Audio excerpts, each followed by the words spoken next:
नमस्कार, लक्षवेधीमध्ये आपल्या सगळ्यांचं स्वागत। मी प्रसाद काथे। छत्रपती शिवाजी महाराजांची तारखेनुसार साजरी होणारी जयंती जवळ येऊन ठेपली असतानाच कोरोना काळ अद्यापही कायम आहे याची आठवण करत राज्यातल्या सरकारने शिवजयंती साजरी करण्यासाठी नियमावली घोषित केली आहे।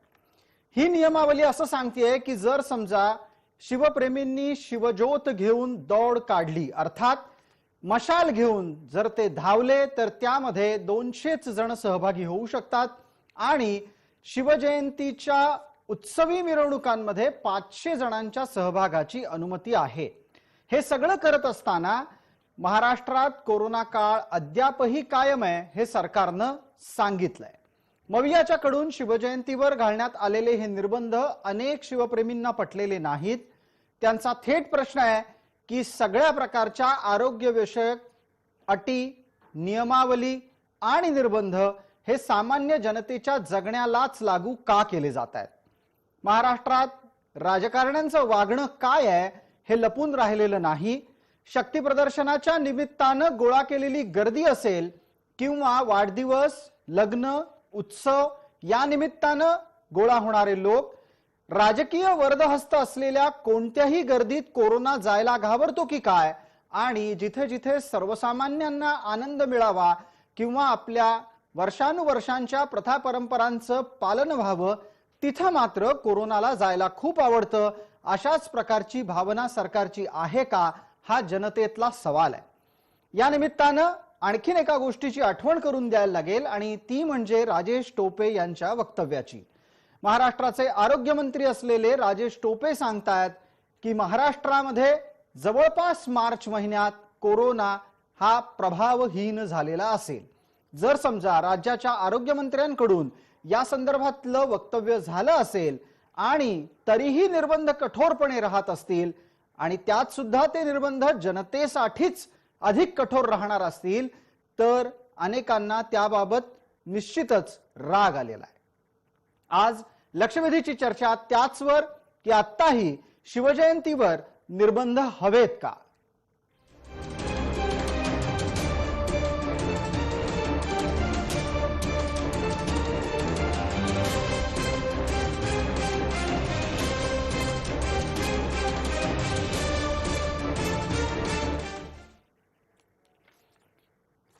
या चर्चेमध्ये आपल्या सोबत सहभागी होणाऱ्या मान्यवरांचा मी आपल्याला पटकन परिचय करून देतो। आपल्या सोबत राष्ट्रवादीच्याकडून प्रवक्ता उमेश पाटील आहेत, आपल्या सोबत भारतीय जनता पार्टीच्या आमदार श्वेता महाले पाटील आहेत, तसंच शिवव्याख्याते यशवंत गोसावी आहेत, डॉक्टर अमोल अन्नदाते आरोग्य विश्लेषक या नात्याने जोडले गेले आहेत। सर्व मान्यवरांचं आपण या चर्चेमध्ये स्वागत करूयात।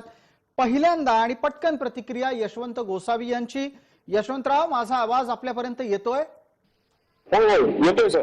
आपली पहिली प्रतिक्रिया ज्या वेळेला तुम्ही हे ऐकलं की शिवजयंतीवर निर्बंध असतील तेव्हा तुमच्या मनाला काय वाटलं? 2022 मध्येही निर्बंध कायम आहेत, तुमच्या भावना काय आहेत? मी मागील 3 दिवसापासून शिवजयंतीच्या निमित्ताने संपूर्ण राज्यभरात दौरा करतोय आणि राज्यातल्या शिवप्रेमींची अपेक्षा अशी आहे की प्रत्येक वेळी शिवाजी महाराजांची जयंती असेल किंवा डॉक्टर बाबासाहेब आंबेडकरांची जयंती असेल किंवा आमच्या महापुरुषांचे सण असतील यावरच शासन प्रामुख्याने निर्बंध लागतंय। म्हणजे नुकत्याच नगरपंचायतच्या आणि नगरपालिकेच्या निवडणुका झाल्यात तर नगरपंचायत नगरपालिकेच्या निवडणुकांच्या जल्लोषाला कुठल्याही प्रकारची बंदी नव्हती। हजारोंनी कार्यकर्ते राजकीय पक्षांचे कार्यकर्ते रस्त्यावर उतरले, त्यांनी जल्लोष केला, मिरवणुका काढल्या। त्या मिरवणुकांना तुम्ही बंदी घातली नाहीत, त्यांच्यावर तुम्ही आवाज उठवला नाही आणि शिवजयंतीच्या उत्सवामध्ये तुम्ही 200-500 अशी बंदी घालतायत। खर तर कोविडच्या काळामध्ये महाराष्ट्रातल्या शिवजयंती उत्सव मंडळांनी प्रामुख्याने कोविडची परिस्थिती असताना उत्सव साजरा केला नाही।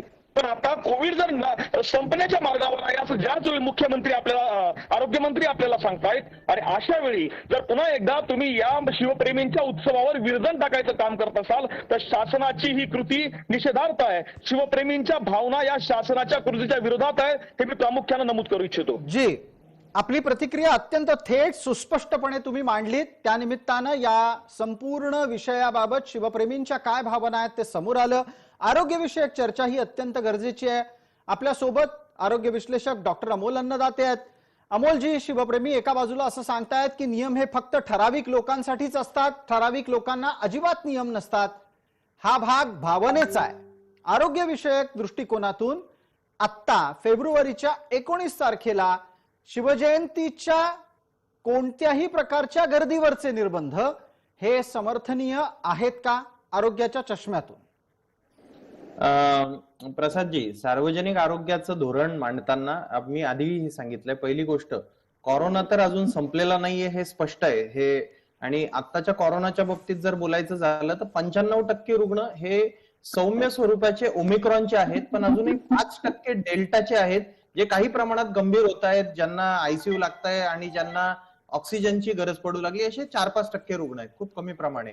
पण एक लक्षात घ्या की मागे आपण याच्यावर हे सांगितलं की येणारा काळ जो असणार आहे, जोपर्यंत कोरोनाचं संकट हे बऱ्यापैकी सौम्य झालंय असं आपल्याला जाणवत नाही, तोपर्यंत आपल्याला सगळ्यांना, प्रत्येक घटकाला आपलं जगणं त्यातलं एक संयतपणा आणावा लागणार आहे.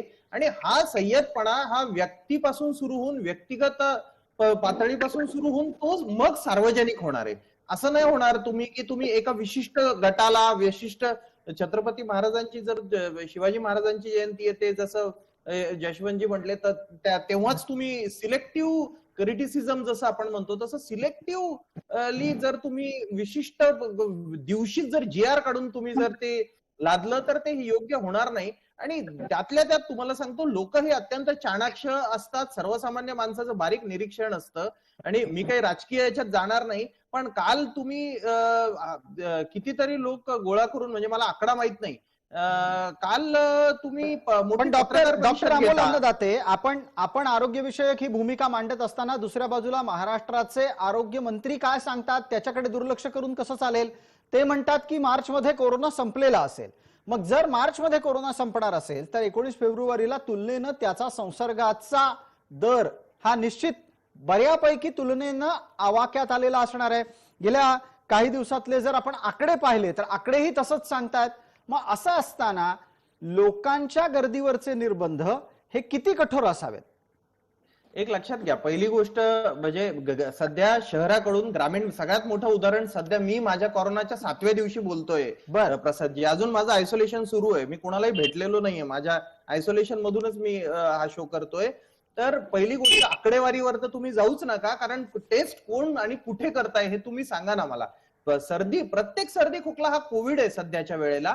आणि मी जसं तुम्हाला सांगितलं की याच्यामध्ये दोन अप्रोच मी सांगेल, एक आदर्शवाद, एक व्यवहारवाद, आणि तिसरा विकृतीवाद, जो आपल्याला या सगळ्या राजकीय कार्यक्रमांच्या माध्यमातून दिसतोय.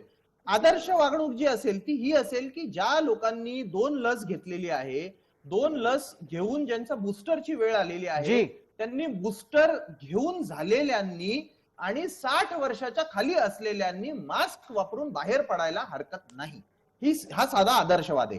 आता कोण पाळताय? आता यातला व्यवहारवाद जो असा असू शकतो की याच्यात एक ऍडिशन असं करेल की 2 डोस झालेत, बुस्टर झालाय, आणि ज्यांना कोरोना गेल्या 4-5 महिन्यात होऊन गेलेला आहे आणि 60 पेक्षा वय कमी आहे, त्यांनी एकत्र यायला, मोकळ्या जागेमध्ये एकत्र यायला हरकत नाहीये. पण तुम्ही मी परत सांगतो की जर जाहीर कार्यक्रम तर तुमचे लोक नियम पाळण्यासाठी तुम्हाला तसे आदर्श एक्झाम्पल सेट करावे लागले. अशा पत्रकार परिषदा, तुम्ही शिव्यांच्या पत्रकार परिषदा घेऊन तुम्ही पुढच्या दिवशी म्हणाल, सत्ताधारी लोक म्हणतील आदल्या दिवशी तुम्ही शिव्यांसाठी एकत्र याल आणि पुढच्या दिवशी महाराजांसाठी एकत्र येऊ देऊ नका, तर कुठले शिवप्रेमी मान्य करणार आहे? अगदी याच मुद्द्यावर पटकन एकदा यशवंत गोसावींना बोलायला लावतो आणि त्याच्यानंतर आपण श्वेता महाले पाटील तसंच उमेश पाटील यांनाही बोलतं करणार आहोत. उमेश पाटील कार्यक्रमाच्या सुरुवातीच्या टप्प्यात होते, तांत्रिक कारणांमुळे ते आता लेफ्ट झालेले आहेत. आपण त्यांना पुन्हा एकदा जोडून घेण्याचा प्रयत्न करतो आहोत. मला पुढचा प्रश्न पटकन यशवंत गोसावी यांना विचारायचा. यशवंतराव, निर्बंधांच्या मधला जो भेदाभेद आहे,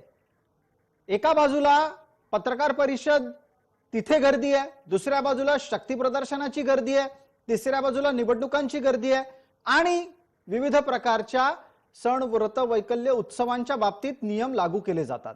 हा भेद हा मानसिक दृष्ट्या तरी पटणारा आहे? बिलकुल नाही. म्हणजे आमचं स्पष्ट मत असं आहे की कोरोना ज्यावेळी पहिल्यांदा आला त्यावेळी तो आजार होता, आता त्याचा राजकारण्यांनी बाजार केलाय. लोकांच्या दडपशाहीसाठी कोरोनाचा वापर केला जातोय. लोक सामाजिक कामाकरता, चांगल्या कार्यक्रमांकरता ज्यावेळी एकत्र येतात त्यावेळी त्यांना एकत्र येण्यावर बंदी घातली जाते. पण आज पंजाबमध्ये निवडणुका होत आहेत, गोव्यामध्ये निवडणुका होत आहेत, लाखोंच्या सभा तुम्ही त्या ठिकाणी घेतायत. मग कोरोना केवळ महाराष्ट्रामध्ये शिवजयंतीलाच येणार आहे का? गोव्यात कोरोना जाणार नाही? पंजाबमध्ये कोरोना जाणार नाही? बरं, महाराष्ट्रातल्या राजकीय पुढाऱ्यांच्या मुलांची मुलींची लग्न मागच्या काही दिवसांमध्ये पार पडलीत. या लग्नांना हजारोंच्या संख्येनं लोक उपस्थित होती. त्याचे अनेक फोटोग्राफ्स उपस्थित आहेत, त्याचे अनेक व्हिडिओ सोशल मीडियावरती तुम्हाला बघायला मिळतील. मग एकीकडे तुम्ही शिवजयंतीवर बंदी घालता आणि दुसरीकडे तुम्ही स्वतः तुमच्या वागण्यामधून हे अशी दृश्य पसरवतात. मग लोकांनी काय आदर्श घ्यावा? बिलकुल बिलकुल. यावर एक पटकन उत्तर आपण उमेश पाटील यांचं घेऊच. पटकन एकदा श्वेताताईंनाही बोलतं करतो. श्वेताताई, सरकारच्या धोरणांमधल्या विसंगती ही जनतेमध्ये ज्या पद्धतीच्या प्रतिक्रिया उमटवतीये त्या आपल्या समोर आहेत. आरोग्यविषयक भूमिका मांडताना डॉक्टरांना काळजी सांगणं, त्यांच्याकडून खबरदारीचे उपाय अंमलात आले पाहिजेत हे सांगणं अत्यंत स्वाभाविक आहे. पण जनता हे पचवू शकत नाही की राजकारणी जे सत्तेत आहेत, सत्तेत नाहीये, त्या सरसकट राजकारण्यांना स्वतःसाठीचे नियमावली वेगळी असते, जनतेसाठी वेगळी असते.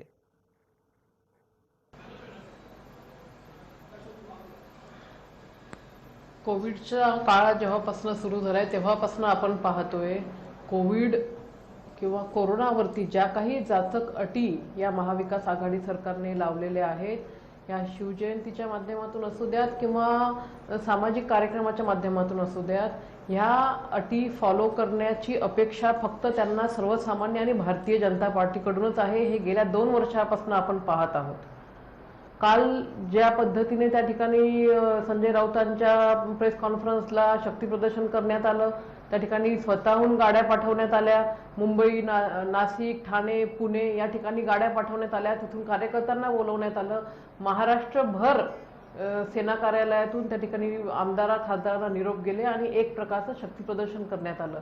आणि त्याच वेळेला जर आपण पाहतोय 19 तारखेला जी छत्रपती शिवाजी महाराजांची जयंती आहे, त्या जयंतीला मात्र या जाचक अटी या ठिकाणी ठाकरे सरकारने लावलेल्या आहे. सर्वसामान्य जनता, भारतीय जनता पार्टी शिवजयंतीच्या या कार्यक्रमासाठी, या उत्साहासाठी कुठल्याही अटी मानण्याच्या तयारीमध्ये नाहीये. छत्रपती शिवाजी महाराजांची जयंती मोठ्या उत्साहामध्ये या ठिकाणी शिवभक्त महाराष्ट्रातले आणि भारतीय जनता पार्टी ही साजरी करणार आहे. ठीक आहे. उमेश पाटील यांच्याशी फोनवरून संपर्क झालाय. उमेशजी, आवाज येतोय? हो, येतोय जी. आपण इथे असलेल्या सर्व उपस्थितांच्या विविध मतांना ऐकू शकला असाल अशी अपेक्षा आहे. जे शिवव्याख्याते आणि भारतीय जनता पार्टीचे प्रतिनिधी या नात्यानं असलेले 2 मान्यवर आहेत, त्यांनी नव्या निर्बंधांच्या बाबतीत राग व्यक्त केलेला आहे. सरकारची नक्की भूमिका काय? आरोग्यविषयक भूमिका मांडताना डॉक्टर अन्नदाते म्हणतात की निश्चित काळजी आजही घ्यायला हवी, पण काळजी घ्यायची असेल तर ती सगळ्यांनी घ्यायला हवी. एक गट अजिबात काळजी घेत नाही आणि दुसरा गट मात्र काळजीच्या ओझ्याखाली दबून गेलेला आहे. असं होऊ शकत नाही. नाही, शिवप्रेमींच्या संदर्भामध्ये अशा कुठल्याही अटी ज्या आहेत ना त्यांना त्याच्या संदर्भामध्ये राग येणं किंवा त्याच्याबद्दलची नाराजी असणं हे समजू शकतो. मुळात आता मी श्वेताताईंचं ऐकत होतो की महाराष्ट्रामध्ये कोरोना किंवा देशामध्ये जगामध्ये कोरोना आल्यापासून सातत्यानं हे चुकीच्या पद्धतीनं लॉकडाऊन वगैरे करतात, अटी राखतात. आपल्याला आठवत असेल की या देशामध्ये लॉकडाऊनचा पहिला बॉम्ब जो आहे तो मोदी साहेबांनी अचानक टाकला आणि त्याच्या एवढा मोठा बॉम्ब आजपर्यंत कधीही पडला नव्हता. त्यामुळं त्या संदर्भामध्ये त्यांना बोलण्याचा नैतिक अधिकार नाही. अत्यंत देशामध्ये दुसरी लाट जी आहे ती आतापर्यंत सगळ्यात गंभीर स्वरूपाची लाट होते आणि त्या काळामध्ये या भारतीय जनता पार्टीच्या पक्षाचे सर्व नेते पश्चिम बंगालच्या निवडणुकीमध्ये लाखोची गर्दी करून सभा घेत होते आणि त्यानंतर फार मोठ्या प्रमाणावर आपल्याला त्या काळात पाहिलं की ती सगळ्यात मोठी अशी दुसरी लाट होती ज्याच्यामध्ये सगळ्यात जास्त देत राहत होता. कोरोना ही असा विषय आहे की ज्याच्यामध्ये कुठल्याही पद्धतीचं सण समारंभ असेल तर आपण जे टास्क फोर्स आहे त्या टास्क फोर्सचा डेली कम्युनिकेशन जे आहे ते सेंट्रल गव्हर्नमेंटच्या हेल्थ डिपार्टमेंट बरोबर असतं.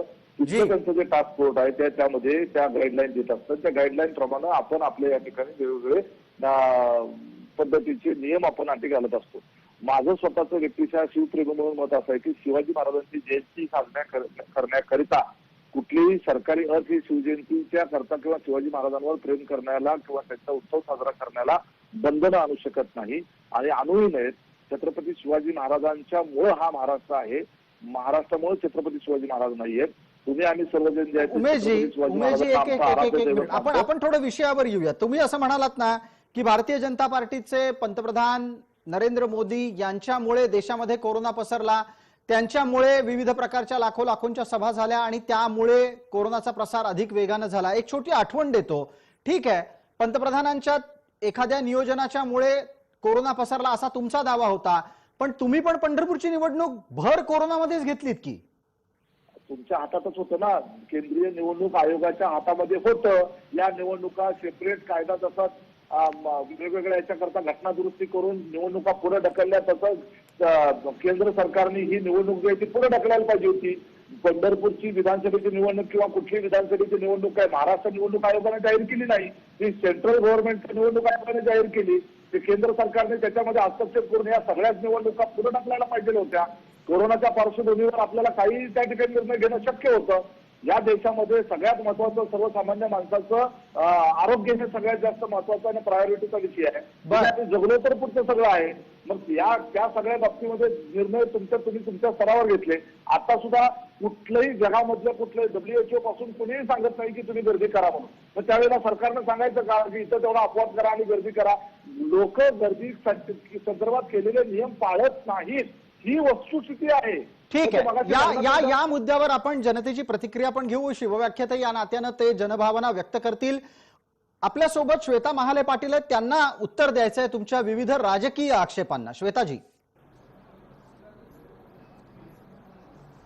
प्रसादजी, मला उमेश पाटील साहेबांना एक सांगायचं आहे. ज्या पद्धतीने कोविडच्या दुसऱ्या लाटेमध्ये त्यांनी काय परिवार संवाद यात्रा त्या ठिकाणी काढल्या, सरपंच पदाच्या निवडणुका ह्या सुरुवातीला कोविडमध्ये रद्द करण्यात याव्या असा सर्वानुमते ठरलेलं असताना सुद्धा या ठिकाणी सरपंचाच्या निवडणुका त्या ठिकाणी लावण्यात आल्या आणि कोविडची दुसऱ्या लाटेची सुरुवात ही या सरपंचच्या निवडणुकीपासून त्या ठिकाणी झाली. कोणी लावल्यात ह्या सरपंचाच्या निवडणुका? राज्य सरकारने लावल्या. आणि काय केलं तेव्हा? कुठले निर्बंध होते? काही निर्बंध नव्हते. मोठ्या संख्येने राजकीय पक्षातले त्या ठिकाणी कार्यकर्ते पुढारी हे त्या सभेसाठी त्या ठिकाणी आले, प्रचारासाठी त्या ठिकाणी आले. तेव्हापासून तर आजपर्यंत कोविडचे नियमावली अटी ह्या फक्त आणि फक्त भारतीय जनता पार्टीसाठी आहेत आणि सर्वसामान्यांसाठी आहेत. मला सांगा, परिवार संवाद यात्रा पुण्यावरती गुन्हे दाखल झाले, पुण्यावरती गुन्हे दाखल झाले नाही. काल त्या ठिकाणी संजय राऊतांनी एवढी मोठी प्रेस कॉन्फरन्स घेतली. किती लोक होते त्या ठिकाणी? कुठलं सोशल डिस्टन्सिंग पाळण्यात आलं? श्वेताजी एकच मिनिट, या मुद्द्यांवर उमेश पाटलांना उत्तरही द्यायचंय, पण उमेश पाटलांनी आणखीन एक गंभीर मुद्दा मांडलेला आहे चर्चेत. ते असं म्हणतात की नियम महत्वाचे आहेत, पाळायला सगळ्यांनी हवेत, लोक नियम पाळत नाहीत. का पाळत नसतील लोक नियम? सरकार जर वेगवेगळे नियम सातत्यानं समोर आणताय तर श्वेताजी, लोक नियम पाळत नाहीत हा सत्ताधारी गटाचा दावा पटतो आणि तो जर खरा असेल तर लोकांनी नियम पाळणं का सोडलंय? आपण उत्तर द्या आणि उमेश पाटलांनाही संधी आहे त्यानंतर बोलण्याची. काय कारवाई केली? काल संजय राऊतांनी त्या ठिकाणी शक्ती प्रदर्शन केलं, काय त्याच्यावरती कारवाई केली? नाही केली कारवाई. म्हणजे सरकार हे सिलेक्टिव्ह या ठिकाणी वागत आहे, पक्षपातीपणा या ठिकाणी करत आहे. आणि उद्याच्या कार्यक्रमासंदर्भात मी परत एकदा सांगू इच्छिते की भारतीय जनता पार्टीचा प्रत्येक कार्यकर्ता, शिवभक्त हा मोठ्या उत्साहाने, मोठ्या संख्येने त्या ठिकाणी शिवजयंती साजरी करणार आहे. सरकारला काय करायचं ते करू देत, आम्ही या ठिकाणी कोणीही घाबरणार नाही आहोत. मोठ्या संख्येने, मोठ्या उत्साहाने ही शिवजयंती साजरी होणार आहे. उमेश पाटील, आपण उत्तर द्यावं या मुद्द्यावर. हा, शिवजयंती साजरी करण्याच्या संदर्भातच मुद्दा नव्हे तर वेगवेगळ्या पद्धतीच्या ठिकाणी केंद्रीय निवडणूक आयोगाने ज्या काही 5 राज्यातल्या निवडणुका चालू आहेत त्या ठिकाणी वेगवेगळे निर्बंध टाकलेले आहेत कोरोनाच्या पार्श्वभूमीवर. ते सभेपासून त्या सगळ्या विषयाच्या बाबतीत जाते. काटेकोरपणे सगळीकडे पाळले जात आहेत का? भारतीय जनता पार्टीच्या नेत्यांच्या ज्या सभा मिटिंगा होत आहेत तिथं तरी ते पाळले जात आहेत का? आपण काय होतं की संजय राऊतांचं काल आपल्या महाराष्ट्रातला विषय आहे आणि तिथं गर्दी जमली, ती जमायला नाही पाहिजे याच्याबद्दल सोबत नाही, परंतु तिथं जमली. मग आपण फक्त संजय राऊतांचा तिथला उल्लेख करतो. अमित शहाच्या सभा किंवा मिटिंगा तुमच्या देवेंद्र फडणवीसांच्या गोव्यामध्ये झाल्या त्या का दिसत नाहीत तुम्हाला? सिलेक्टिव्ह कोण वागतंय? 5 राज्यांमध्ये दुसरी लाट होती त्यावेळेला मी सांगत होतो की लाखाच्या महाराष्ट्राचे प्रवक्ते आहात, महाराष्ट्राबद्दल बोला ना. अहो ताई, महाराष्ट्राबद्दल बोलतो आहे, परंतु ते तुम्ही जे महाराष्ट्राचे प्रवक्ते आहात, महाराष्ट्राबद्दल बोला. शिवजयंती मोठ्या संख्येने ज्या पद्धतीने महाराष्ट्रामध्ये साजरी होते तशी या पद्धतीची शिवजयंती ही महाराष्ट्र सोडून प्रत्येक गावागावामध्ये त्या ठिकाणी साजरी होत नाही. आपण मोठ्या संख्येने शिवजयंती ही महाराष्ट्रामध्ये साजरी करतो. त्याच्यामुळे आपण महाराष्ट्राबद्दल बोललं पाहिजे. ह्या ज्या काही नियमावली आहेत या महाराष्ट्र सरकारने काढलेल्या आहेत. आपण महाराष्ट्राबद्दल बोललं पाहिजे. सारखं दिशाभूल करण्यात काही अर्थ नाहीये. तुमचं मी ऐकून घेतलं. छत्रपती शिवाजी महाराजांना तुम्ही महाराष्ट्रापुरतं मर्यादित करू नका. भारतीय जनता पार्टीच्या प्रवक्त्यांना माझी विनंती आहे की छत्रपती शिवाजी महाराज हे महाराष्ट्र सोडून छत्रपती शिवाजी महाराजांना महाराष्ट्रापुरतं मर्यादित करत नाहीये. छत्रपती शिवरायांची जयंती ही संपूर्ण जगामध्ये साजरी होते. परंतु ज्या पद्धतीने शिवजयंती महाराष्ट्रातल्या प्रत्येक वाडीवरती, गावामध्ये, खेड्यामध्ये, पाड्यामध्ये साजरी होते तशी शिवजयंती ही उत्तर प्रदेश मधल्या खेड्यापाड्यांमध्ये होत नाही ना राजस्थान मधल्या खेड्यापाड्यांमध्ये होत नाही. त्याच्यामुळे उगाच दिशाभूल करू नका. तुम्ही महाराष्ट्राचे प्रवक्ते आहात. मी महाराष्ट्रामध्ये या ठिकाणी आपण काम करतोय. आपण महाराष्ट्राबद्दल बोललं पाहिजे. मला वाटत नाही की त्या ठिकाणी राजस्थानच्या मुख्यमंत्र्यांनी काही नियमावली काढली असेल किंवा उत्तर प्रदेशच्या मुख्यमंत्र्यांनी काही नियमावली काढली असेल शिवजयंतीसाठी. बोलताना एक मला बोलू द्या ना का त्यांना बोललं की महाराष्ट्रातल्या लोकांनाच कळत नाही, आम्हाला कळत नाही तर लोकांना काय कळत. ठीक आहे उमेश पाटील, आपण बोलणार आहात. श्वेताजी, आपण एक मिनिटभरासाठी शांत राहावं. तुमच्या भावना लक्षात येत आहेत. उमेश पाटलांचं उत्तरही ऐकणं गरजेचं आहे. तेही प्रेक्षकांपर्यंत पोहोचवायचं आहे. उमेशजी, तुमच्या आम्ही जे काही बोलतो त्याची परिणाम, तुमच्या कार्यक्रमाची परिणामकता जी आहे ना ती लोकांना ऐकू गेली तरच आहे. मुद्दा हा आहे की महाराष्ट्राचा मी प्रवक्ता आहे का राष्ट्रपती आहे तो मुद्दा नाही आहे. मुद्दा हा चाललेला आहे की गर्दी नियम हे जे आहेत ते सर्वांसाठी आहेत. जसं राज्य सरकार नियम कोरोनाच्या बाबतीमध्ये जाहीर करतं तसं केंद्र सरकार सुद्धा कोरोनाच्या संदर्भामध्ये वेगवेगळी परिपत्रक नियम जाहीर करतं. जाहीर करत नाही का? आणि जे केंद्र सरकारचा टास्क फोर्स जाहीर करतो ते राज्य सरकारला मॅन्डेटरी आहे, कंपल्सरी आहे. ते त्या पद्धतीनं त्याची कारवाई करणं, कारण हा हेल्थ रिलेटेड इश्यू आहे. केंद्र सरकारने उद्याच्याला राज्यातल्या विधानसभेच्या किंवा कुठल्याही लोकसभेच्या निवडणुका जाहीर केल्या तर त्याची नियमावली जी आहे ना ती केंद्र सरकारच्या निवडणूक आयोगाकडनं जाहीर केली जाणार आहे. त्याचं इम्प्लिमेंटेशन आपल्याला करावं लागणार आहे. मगाशी ताई म्हणत होत्या सरपंचाच्या निवडणुका, ग्रामपंचायतीच्या निवडणुका किंवा नगरपालिकेच्या टक्काला केल्या. राज्य निवडणूक आयोग ही स्वतंत्र बॉडी आहे. राज्य निवडणूक आयोगाच्या आयुक्तांवर राज्य सरकारचा अधिकार नसतो. राज्य सरकार फक्त त्यांना विनंती करू शकतं. ओबीसीच्या मुद्द्यावर आणि निवडणुका पुढे ढकलाव्या म्हणून वारंवार राज्य निवडणूक आयोगाला सांगतोय. राज्य निवडणूक आयोग ते ऐकत नाही. तुमचे देवेंद्र फडणवीस हे महाराष्ट्राचेच आहेत आणि हे महाराष्ट्राचे असताना गोव्यात गेल्यानंतर केंद्र सरकार करू शकतं. हे कसं शोभतं? गोव्यात जाऊन गर्दी करायची आणि महाराष्ट्रात मात्र गर्दी करू नका म्हणून तुमच्या प्रवक्त्यांना बोलायला सांगायचं किंवा आपल्यावर आमचे ऑब्जेक्शन घ्यायचे, आम्हाला कोरोनामध्ये लॉकडाऊनमध्ये अडकवून ठेवता म्हणायचं. मुद्दा हा आहे की नियम जे आहेत ना शेवटी हे नियम हे आपल्याला तज्ञ लोकांकडून सांगितले जातात. लोकांच्या आरोग्याची निगडीत आहेत म्हणून सांगितले जातात. उमेशजी, या शिवजयंतीला काय करायचं ते एकदा सांगा. एक लक्षात घ्या, राज्य सरकारने नियमावली ही संपूर्ण मार्च महिन्यामध्ये कोविड हा राहणार नाही अशा वेळेला सुद्धा. एक मिनिट श्वेताजी उत्तर देत आहेत. उमेश पाटील भूमिका मांडतायत. त्यांचं म्हणणं असं आहे की या वेळेला नियम घोषित झालेले आहेत. मग माझा पुढचा मुद्दा आपल्यासाठी उमेशजी असा आहे की दुसऱ्या बाजूला मोठ्या संख्येनं शिवजयंती साजरी करायची, नियमावली पाळायची नाही अशा प्रकारचा कल समोर येतोय. जे नियम पाळणार नाहीत त्यांच्या विरोधात गुन्हे दाखल होणार आहेत का? आम्ही पंढरपूरच्या निवडणुकीमध्ये सभा ज्यावेळेला आमच्या झाल्या प्रत्येक सभेच्या करता संयोजकावर गुन्हे दाखल झाले. मध्यंतरी अजितदादांच्या उपस्थितीमध्ये पुण्यातल्या राष्ट्रवादीच्या कार्यालयाला उद्घाटनाला गर्दी जमली. तिथं सगळ्यांवर अनेक लोकांवर, संयोजकांवर 200 लोकांवर गुन्हे दाखल झाले. गुन्हे दाखल होतात परंतु लोकांच्या भावना आपण किंवा लोकांचा उत्साह आपण अडवू शकत नाही. महाराष्ट्र शिवजयंती जी आहे ती मोठ्या उत्साहामध्ये साजरी होणार. शिवजयंतीला गर्दी देखील होणार ही आपल्याला माहित आहे. फक्त जास्तीत जास्त नियंत्रणात राहावं, त्याच्यातून आपल्या कोरोनाचा किंवा मायक्रॉनचा फायदा होऊ नये ही काळजी सरकारनं घेणं मायबाप म्हणून ती जबाबदारी आहे म्हणून ते घेते. ठीक आहे, आपण खबरदारीचा उपाय सुचवू पाहताय. शिवव्याख्याते आपल्या सोबत आहेत, त्यांनाही विचारू आणि इतर असलेल्या मान्यवरांचीही पटकन 30 सेकंदात प्रतिक्रिया अपेक्षित करतो. आपल्या सोबत असलेल्या यशवंतरावांना माझा प्रश्न आहे. सरकार म्हणतंय काळजी घ्या, खबरदारीचे उपाय सांगणं हे त्यांचं काम आहे, नियमावली पाळायला हवी. सरकार आमची शिवप्रेमी म्हणून माझी भावना आहे की आम्ही काळजी घेतच आहोत. मागील वर्षभर काळजी घेतलीच पण आज एकीकडे निवडणुकांचा विषय नाही, पण निवडणुकीनंतरचा जो जल्लोष महाराष्ट्रभर सगळ्या जनतेनं बघितला तो सरकारच्या हातामध्ये होता. म्हणजे तुम्ही निवडणुकीनंतर विजयाच्या सभा हजारोंनी घेऊ शकतात, मिरवणुका काढू शकतात, पण शिवजयंतीला मिरवणूक नाही. शिवजयंतीला तुम्ही आचारसंहिता, शिवजयंतीला अटी, या ज्या गोष्टी आहेत या शिवप्रेमी खपवून घेणार नाहीत. तुम्ही सांस्कृतिक क्षेत्राचा सुद्धा विचार करायला हवा. आज तमाशा क्षेत्र संपून चाललंय, नाट्य क्षेत्रातल्या कलावंतांची अवस्था काय आहे यावरही विचार झाला पाहिजे. आणि याकरता सरकारनं एकदा प्रामाणिक भूमिका घ्यायला हवी आणि सर्वांना समान न्याय लावायला हवा. लोकप्रतिनिधी जे असतील ना त्यांनी सुद्धा पहिल्यांदा सरकारने दिलेल्या नियमांची पालन करायला हवं. तर आपण लोकांना सांगू शकतो.